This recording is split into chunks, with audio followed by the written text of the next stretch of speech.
Woo! What is happening, everyone, and welcome It's your audio on. You're total. the most unprofessional drum lesson I've ever.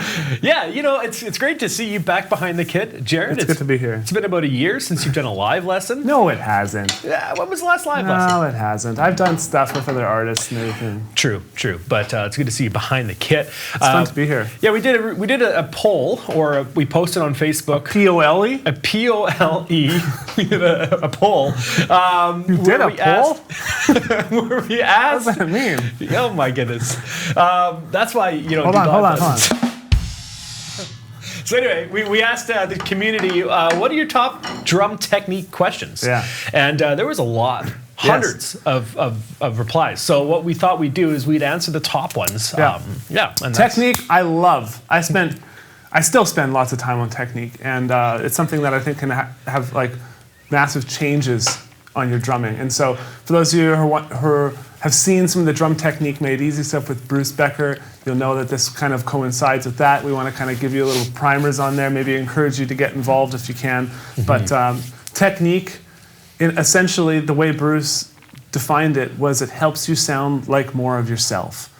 So you have these sounds in your head, these beats, these patterns that you want to create on the kit.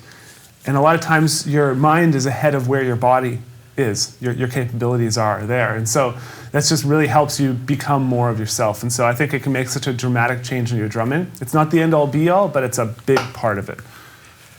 Right? Right, 100%. Yeah, man. Technique is your facility, and if you don't have good don't start technique, elaborate on what I just said now. Try and stomp it. You're stealing my words. Okay, so let's just get into this. Yes. The questions, Scotty in the chat said, don't submit any questions because Jared's behind the kit. But we've already got the questions. We've already got the questions in, Scotty, from Facebook. But if you guys do have more that we're not answering here, get them in. We'll see if we have time. We have a lot that we're going to answer here. Beyond just answering, Jared's going to give some ideas of how you can actually practice it, I think. Are you? Of course. We'll go on, but before we do that, what I want to show you guys more of is more of the journey and less of the end result. This is my big thing, and this is one thing I've said recently in a past video lesson is I don't want to only show you the stuff that I've worked on and I got really good. I want to show you the stuff that I'm still working on. So if we have time, I'll show you some of those things, and you can watch me just crash and burn. I think they're used to that. And that's a great Scotty reference because every time I go up a plane. There you go, Scotty. I don't know if that's an insult. Scotty, no, he's a good pilot. You've never crashed with Scotty. Yeah. All right, let's get into it, Mr. David. All right, this is the first one. This one's from a gentleman named Bernie Snell. Bernie Sanders? Bernie Sanders says, hey, just how important is technique really? And well, it's like saying how important are the rudiments. It's really impossible to play drums without playing the rudiments in some form or another. So technique is similar to like that. Like you have to play the drums with technique, right? Technique is essentially just the method in which you hit the drums. Your body hits the drum. Just like the method in which you hit a golf ball, the method in which you lift weights, the method in which you swing a hockey stick, the method in which you swing these sticks, hitting these mylar pieces of what do you call it, drum heads, right? Drumming is actually, if broken down, it's like we're holding sticks in our hand and we're hitting this plastic mylar, these shells. It's really weird. Yeah. And there's this concoction of sounds. Totally. Yeah. But and now we're talking about techniques on how we can best hit these things. How can I hit these better? Yeah. So you have to have some form of technique. Impossible to do otherwise. If I want to play just a basic beat, I could play it like this.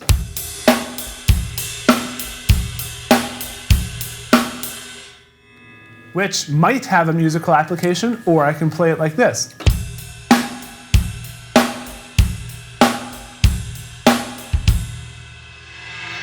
You know, I'm no drumming god or anything, but I think the second one sounds a lot better than the first one. The first one sounds rigid, tense. You know, it's very few musical situations where that's the specific sound you're looking for. So it also is anything that, I think bad technique is anything that could potentially injure you. Okay, so if you're playing in a way which is too tense, you're going to injure the wrists. You're going to start getting pain in the forearms and in the wrists over here. 100% guarantees. If you're holding the sticks too tight, bad technique. No one can say, well, whatever works for you, whatever makes you sound best. No, there is bad technique, and bad technique is if you're playing drums in a way that injures you, okay? Even, it might not injure you right then, but it might, 5 years of playing like that, you're gonna feel some pain. Yeah, you're gonna feel it. So. I always like the reference, Tiger Woods. Mm-hmm. You remember when he was at his top of his game, and then he went back and he revamped his technique, and took him a couple years, and then all of a sudden he was able to do even better than what he did then before, right? Yeah, he's one of the greatest NBA players ever. So. Yeah, he's great in the outfield. Jesse Anderson has another question. Says, I'm a basic drummer. I can lay down a nice groove, but I haven't figured out how to do rolls, fills, or turnarounds. What is a good resource for moving around and being basic? Sure. You want to learn some basic patterns, and that's where you develop vocabulary. You're essentially saying, I've got some basic vocabulary, basic words, and I want to learn more complex words and how to create longer, better sentences. You want to sound more eloquent on the drums, right? And so that comes down to simply vocabulary. Now, a great place to start is singles, doubles, and then a combination of those, which is the single paradiddle. If you're just starting out, practice singles, doubles, single paradiddle. Now, the good thing about single paradiddle, and there's a lesson inside of Drumeo called The Purpose of Paradiddles, which is by Steve Gould, and he talks about the reasons that you sometimes use those is to actually turn the groove, like you said, turn around to get back to the beat with your correct hand. So that's where you add in the diddle, like a right, right, or a left, left, right? So sometimes when you're going down the drums, you'll go,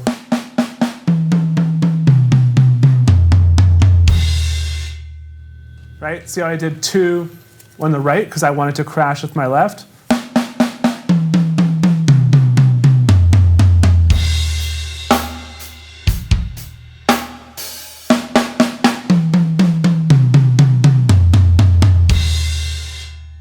Now, if I wanted to crash this cymbal, I could do the notes. I think I could do it with my left. Do 3 notes. Right? In which case, that's a triple stroke. So there's all these different pieces of vocabulary that you can use. And when we break them down in their most simplistic form, I'm sitting here figuring this out to try and give you an example. But eventually you'll get to the point where it's more like the way I'm talking right now. Yes, I'm stuttering, I'm saying and ah here and there, but overall, I hope I'm doing a good enough job of articulating my message and getting it across in a clear and concise way. Very cool. There you go, Jesse. All right, here's another question. This one is from Andu. I'm not going to pronounce your last name, but Andu asks... You can't even pronounce your last name. Yeah, I know, it's tough, man. How to develop sensitivity and color to your drumming to make it sound more musical? Sensitivity. Sensitivity and color. I grew up playing a lot in church, and I remember I toured with different bands playing in church, and we get to these old Catholic churches, right, where it's built for a choir. It's built for someone to be able to stand up there and talk in a normal voice like I'm talking now and get to the back of the room. It's built for sound travel, right? And so then you put a drum set in there because, the music in church is changing. Now we need a drum set. We got to be modern. We got to be hip. Otherwise, no one's going to come to our church anymore, right? Yeah. So they put a drum set in there, and they're like, oh my goodness, what is going on? Even an electro kit, because of the attack. You say electro kit? Electric kit. Oh, I think it's electric. I always talk like I have marbles in my mouth. Yeah. Electric kit. So you get an electric kit, it's still going to be really boomy. And so learning to play with sensitivity is great. Another good place that you can learn to play with sensitivity is any sort of jazz trio, where you need to play in restaurants or smaller venues, and you got to play nice and quiet, where there's no sound system. Now, one thing I like to do, and I was just practicing this before, and I'll kind of like give you, show you something that I'm doing right now, and I'll probably mess up big time, but I'm practicing soloing using flams. So, Okay. Inspired by Todd Zuckerman's lesson. If you go watch his solo, Right. a lot of his lessons inside Drumeo, you'll notice he has 5 toms and he just floats across them using flams. Yeah. As well as Sonny Emery's lesson on Drumeo, if you can check that out. But now, when you're playing something and you're playing it at a tempo maybe that's not totally comfortable, the control is going to be the thing that lacks the most. You'll get the pattern, the basic pattern, but you'll essentially have no dynamic control. So think about that when you learn anything. So for me, I'm playing the pataflafa.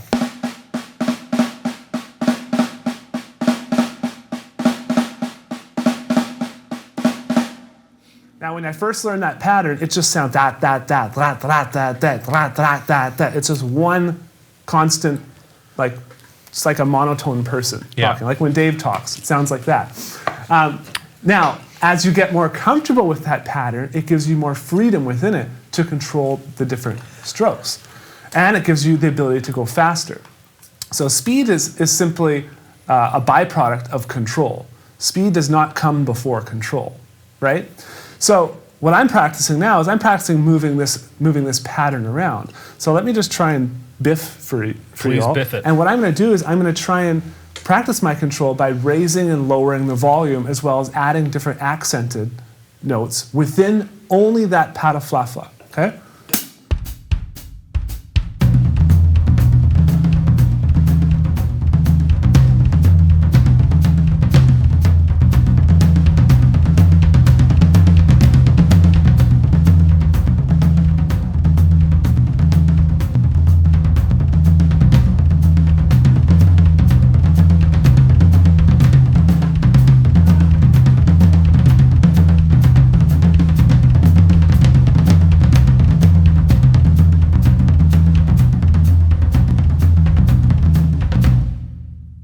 Right? So you heard me really veering there, and I was trying to pull out more accents to the left hand. And then from there, what I do is I practice switching between 2 different patterns. So you can do this with anything. You can do this singles to doubles.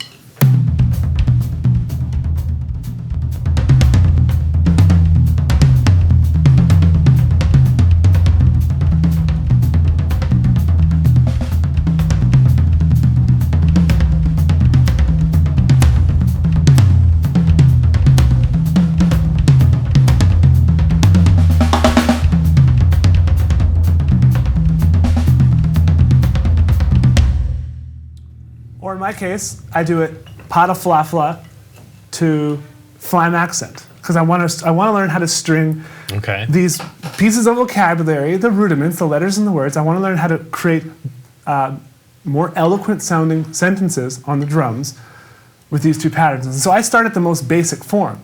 It might sound complex with some orchestrations, but essentially it's just pataflafa, flam accent.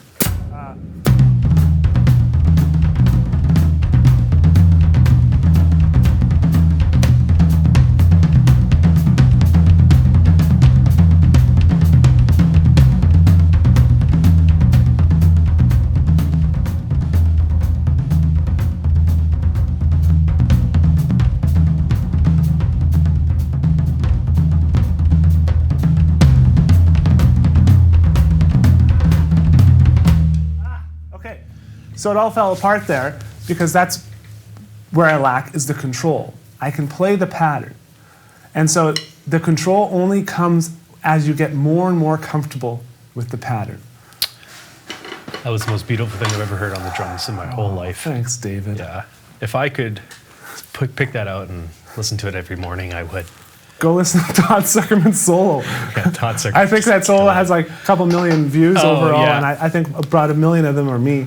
Yeah, I would say so. It's such a good solo. Yeah. So sensitivity, there you go. Hope that helps you. Yeah. All right, here's a question. This one is about setup. And I don't know if you consider it technique, but I guess the technique of your kit setup. But this is from Mark. He asks, why do 99% of drummers play with the hi-hat on the opposite side of their parent dominant hand, thus crossing your arms when playing in a historically standard crossed arm fashion? Yeah. And why is the kick drum off to the side, the dominant hand being opposite from, or the dominant foot being opposite from your hand? I think that comes down to the evolution of the drum set. You know, the drum set, it was essentially started out with just snare drums. And then as bands needed to get smaller, maybe budget cuts or whatever, drummer had to do more things. And I remember we were at PASIC and Daniel Glass was talking about the evolution of the drum set. And it's a great resource for you to check out. He has got a lesson on Drumeo as well. But he talks about when they're doing those movies with just sound effects. Yeah. You know, one person has to do so many different things. And so then wherever there's a problem, there's a capitalist looking to develop a solution. Right. And so in this case, someone said, well, I have to find a way to play bass drum and snare drum at the same time. And I have 4 limbs. Maybe not everyone has 4 limbs, but I would hope that the majority do. the majority probably have 4 limbs. So I said, well, let's put my feet to work. Okay. This is just how I'm assuming it went. Now, I don't know why necessarily they cross over right to left. It totally makes sense to play like this, right? If you can play like this. I know when I was teaching more privately, actually, one of my students was left-handed, and I said, you can choose to play whatever way you want, whatever way is most comfortable. Right. I said, if you want to play like on a standard kit like this, that's fine. You're going to have an easier time when it comes to going to gigs, but you're going to be essentially playing off-handed. So what I suggested is play like this. One of my drumming heroes is Carter Beauford. He plays like this, right? His ride cymbal's right here. Now that makes him essentially right-footed, left-handed on the drums. And so it's up to you what you want to do. Again, drum companies are developing different types of technologies. I think what eventually you're going to see a lot of is, and you're seeing it now, more drummers are having auxiliary hi-hats or stacks or things to ride on over here. And so even when I play here, I'm playing like this.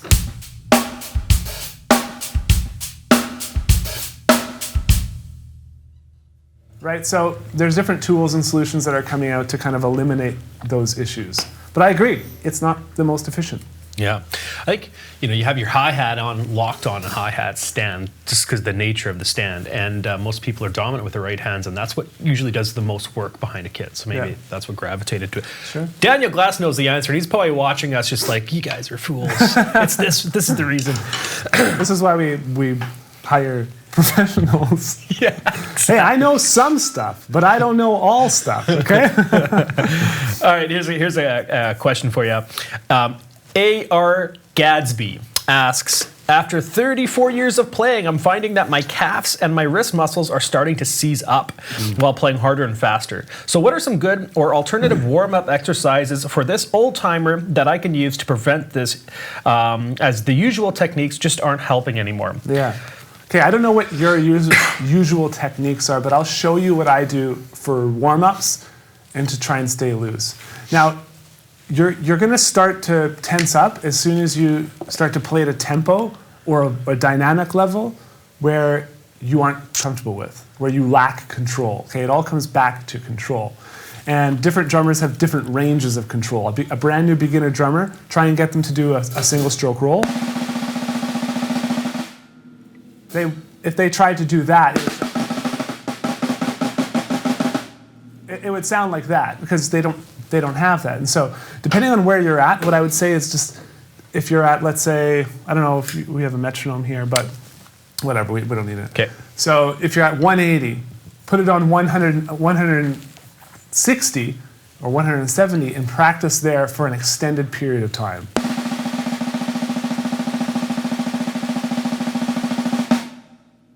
And then start to move that around the drums at that tempo. So I love just the most simple exercise, single strokes.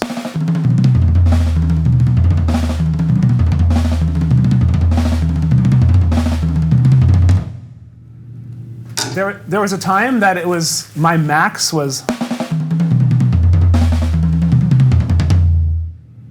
but as I get more comfortable, now I can do it very, very relaxed at that tempo and even faster. And then from there, you can start practicing different kind of calisthenics or aerobics on the drums. What is that first word? Calisthenics? Calisthenics, I don't know. What does that even mean? It's something to do with exercising, and it also is a word that makes me sound smarter than I actually am. Okay. So my dad calls it a 25-cent word. A 25-cent word. It's more expensive. So what I like to do with calisthenics and aerobics for warm-ups, this is something that helps me break a sweat, is I just do crossovers.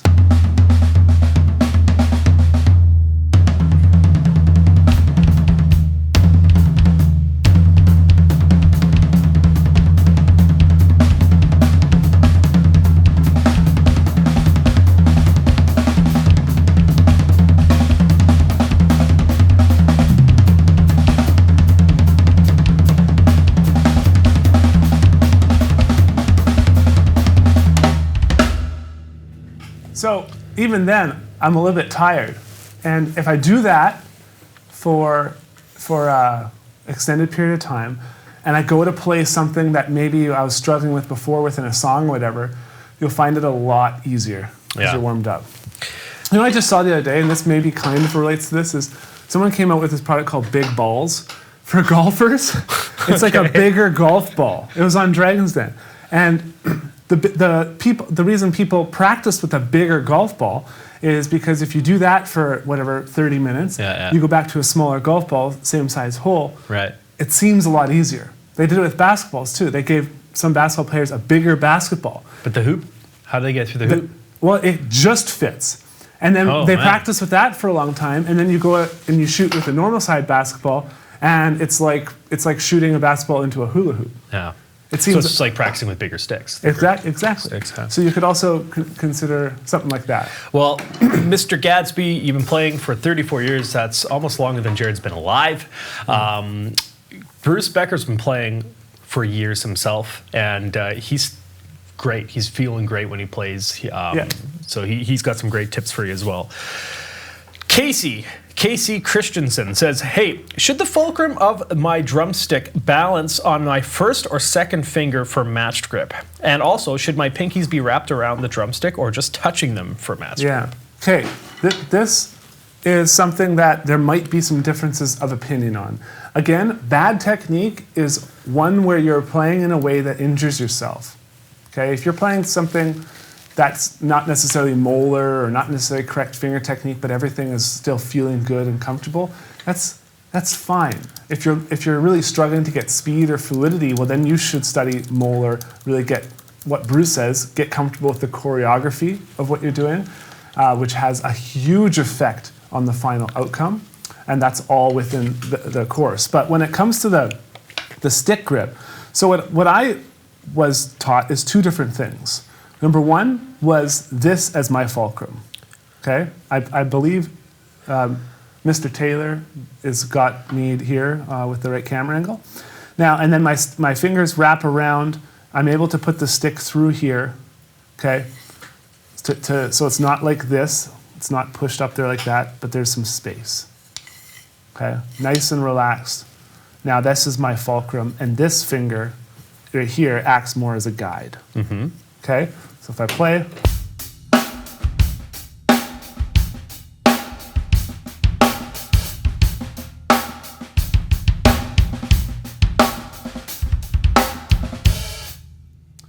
now if you say, well, I don't really like that, it doesn't, because it took me a really long time to get comfortable with this grip. And sometimes I actually find myself as the fulcrum almost being like there's a screw drilled through here, and there's like a little plate put here. The fulcrum is like a trifecta. With a little bit tighter here, but there's also some support from this. Yeah. I'm not going to get too picky with it. No one has ever said they don't like my drumming sound because of my grip. Oh, really? They say they don't like it because they don't like what I'm playing. Okay. They don't like how I sound. Okay, so if you're saying, well, I really want to do this as my fulcrum, index finger, and wrap these around, I would not going to argue with you. Okay, what I would say is it's most important to keep a loose grip. You'll see some drummers with their pinky off the stick like this. Honestly, I don't know if it matters that much. Again, no one has ever said, I don't like you because your pinky is off the stick. I think you look kind of funny. Silly. Yeah. So I like to keep that pinky there for support. And when I practice my finger control, I do the way I saw Jojo Mayer do it is practicing with each individual finger.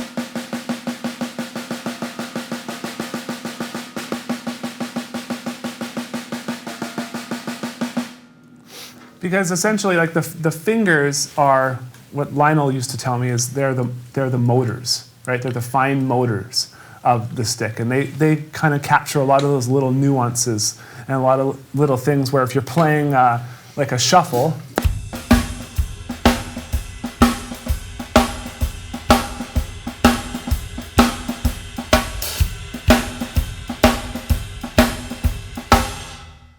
they're really capturing that stick to help me get the ghost note to the accented shot and to help make sure that everything is nice and even. That's not coming from the bigger muscles, the massive muscles. Yeah, you're crazy. In my arms. Super big muscles. Dave, do your best Macho Man Randy Savage impression. I don't even know who Macho Man Randy Savage is. I'm just kidding. I love that guy. Okay, do an impression. No, I'm not doing an impression. I'm not doing a Randy Dave's Savage the impression. best at impressions. Yeah, you should do an Iron Sheik impression. I don't even know who that is. Oh, come on. Everyone knows Iron Sheik.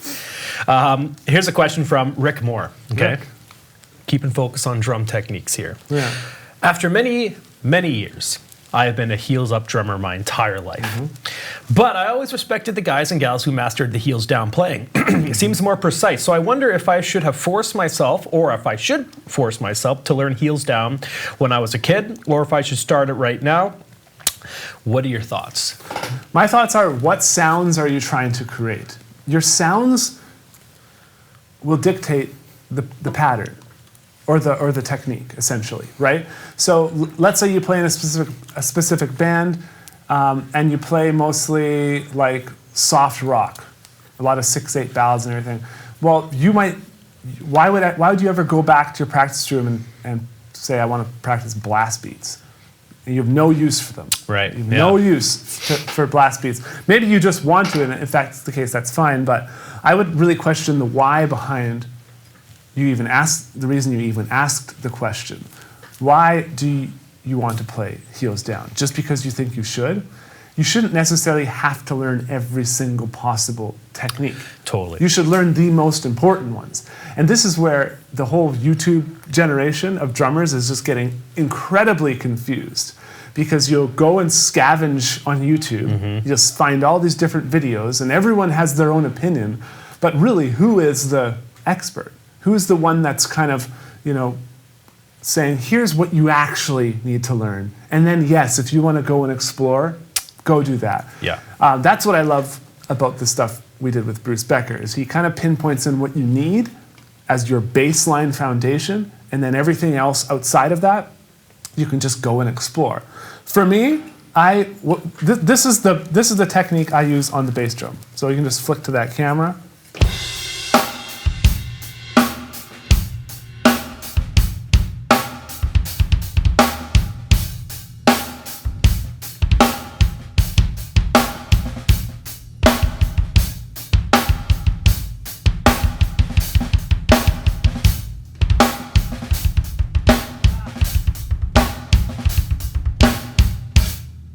So I was trying to do some faster stuff in there as well. But you'll see that when I hit the pedal, I drop my foot and I take the beater off the head. This is something that you can choose to do or something you can choose not to do. Watch Dave play. Dave plays like this.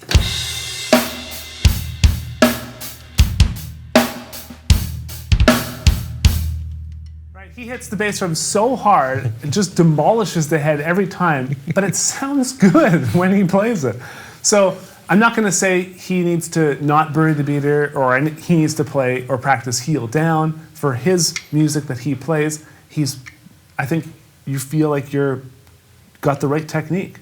You're going to say perfect for No, for you're it, but definitely you not didn't want to perfect. say as perfect for my... If I were to be playing jazz, like I was playing some swing, Yeah.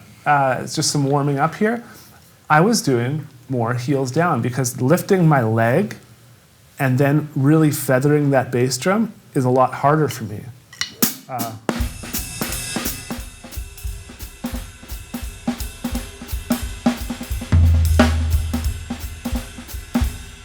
So I go heels down.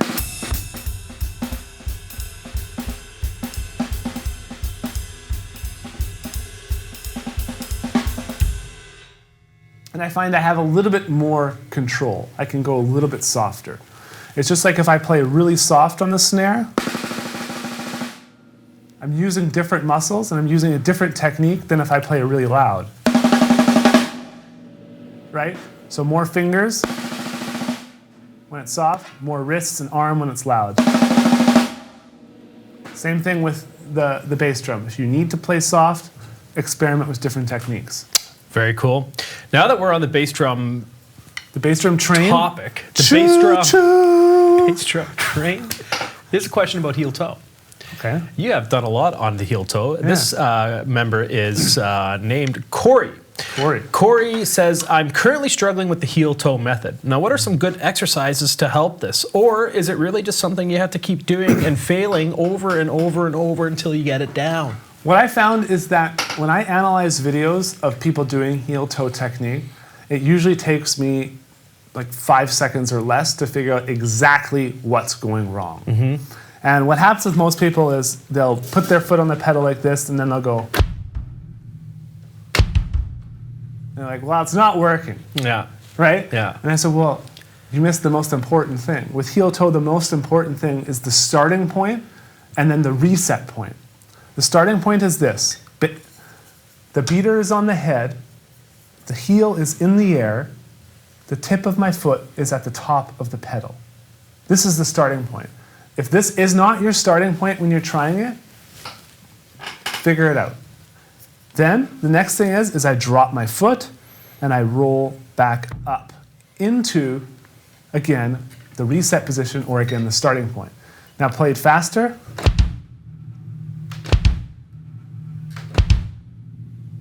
It's simply one motion.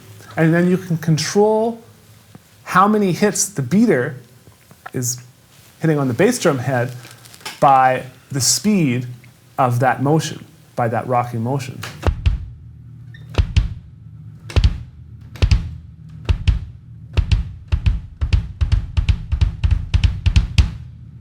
Right? And then eventually you just keep that rocking motion going.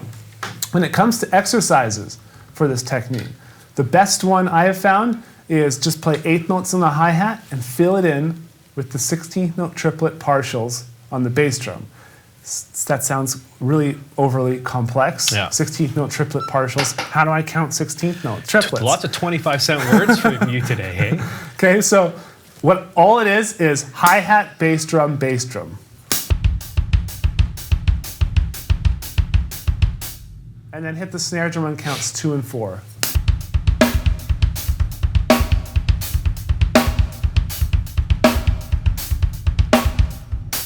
And then what you can do is you can do just one.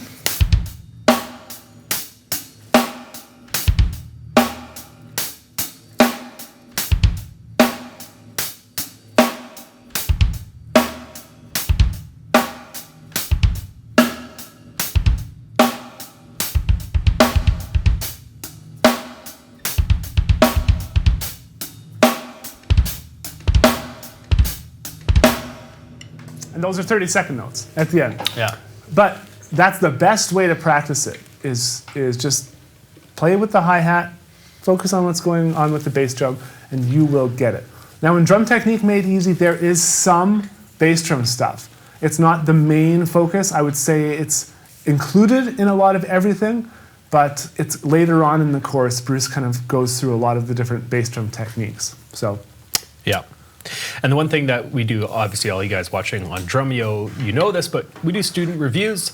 And just as Jared said, when he watches your video of heel toe, he can tell within 5 seconds what you're doing wrong. So if you guys have any techniques like this that you need help with, just submit a video. We'll do a review on it and we'll give you the tips. Okay, here's one about buzz rolls. Buzz roll is a different technique than doubles. And it's tough to do for drummers. So Marlon Brandy asks, hey, I just really want to learn a buzz roll, but I lack something to pull it off. Can you do a good buzz roll with a good snare tuning? Does it have to be tight? Can you please break this down for me? First of all, it doesn't necessarily have to be tight. So the floor tom, I don't know if they can see this. You can do a buzz roll on the floor tom? Child, please. Ah!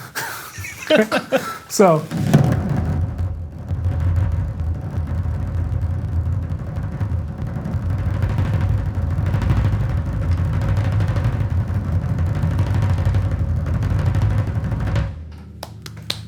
What I always do, I had the same problems you did, okay? I was like, no one taught me how to do a buzz roll. I had a band teacher who didn't know how to play drums, so he just kind of like figured it out, but he didn't even know how to hold the sticks. My first drum teacher was a great guy, but definitely not a technical drummer. More of he played every instrument, and he was going to teach me some drums as well. It wasn't until I really studied with Lionel and Mike and those guys later I started learning proper techniques.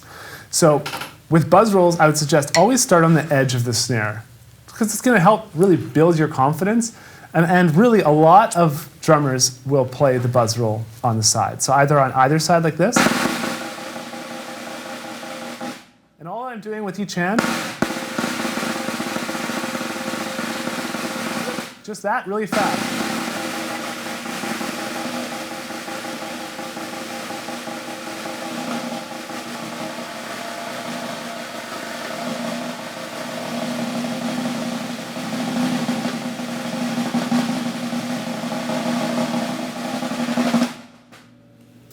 But there's just, it's kind of called a press roll, because you're kind of pressing into the head. Putting it in an actual groove is different. I love how you're just like chuckling over there by yourself. So if you're to put it in a groove,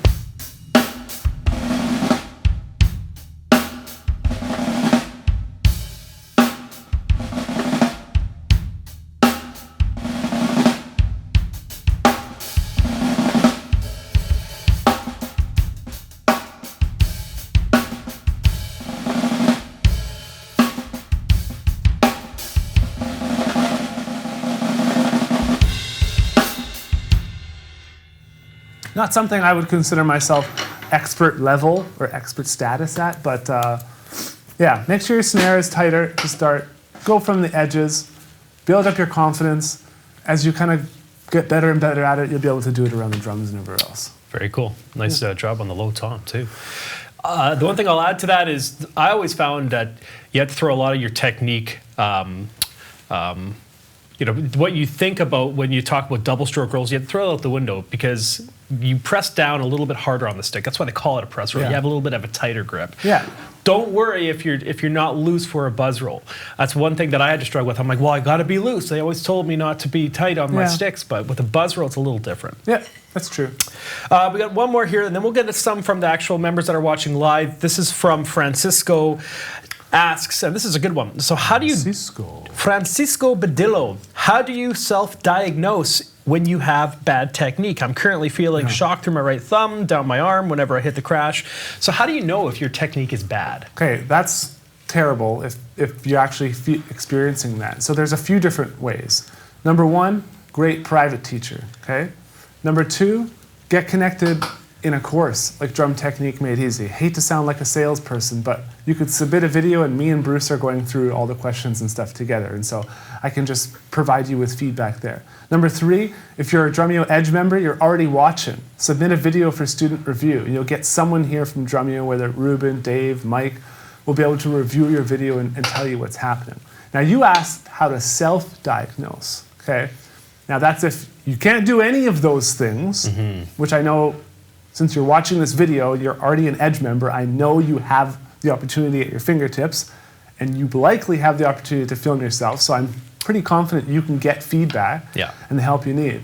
But if you need to self-diagnose, the best thing I would recommend is always practice in front of a mirror, especially if you're playing on, like doing your practice pad and everything. This is what helped me really self-diagnose, okay, why is my left hand just so much weaker than my right? What I did is I have a certain perspective here, but if I'm looking at it from a mirror, whether the mirror is in front of me or beside me, it's a different perspective. And you can also get this from filming yourself and watching yourself, but I find the ability to make real-time adjustments with having that mirror there is really, really cool. So get a mirror, have a good understanding about what you want to achieve. If you don't even know what type of technique you're trying to change or what the issue is, you're going to have problems self-diagnosing anything. You can't diagnose every illness that you have. Sometimes you got to go to a doctor, and they're the expert that's going to tell you what's wrong with you. Yeah. And so in this case, it might be one of those things, it might not. Thank you, Jared. Yeah. Thank you all. And for those of you watching, I know with Edge, You guys are awesome. I would say Drumeo Edge is like the best community ever. You're like, another course I got to be a part of, and I'm a part of Edge already. Why should I be a part of Drum Techniques Made Easy? You do not have to, no obligation. There's a lot of stuff in Edge. The reason it's kind of split out is because we're working directly with Bruce Becker. It's a lot of his time over the next 6 months. No one realizes how much time goes into it. I've done it twice with Independence Made Easy, and it's incredible. No one realizes how much time goes into Drumeo Edge. Like, we have so many people working here that just love working with drummers and students, and so doing both is great. But if you can get inside at Drum Technique Made Easy, even if you're not like super active posting videos and doing all that, but you're just taking in the information week to week, it'll be hugely beneficial on your drumming. It could absolutely have dramatic effects and change the future. The future without good drum technique, the future with good drum technique is a long and glorious golden road. Can I go? Yeah, please, just do something other than talk. See you guys all later. You're leaving? I'm leaving. Finally, you stink.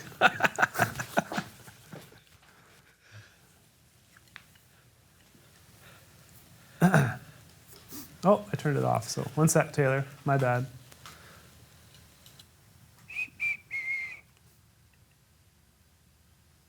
No, that's not what I want. I'm turning it up.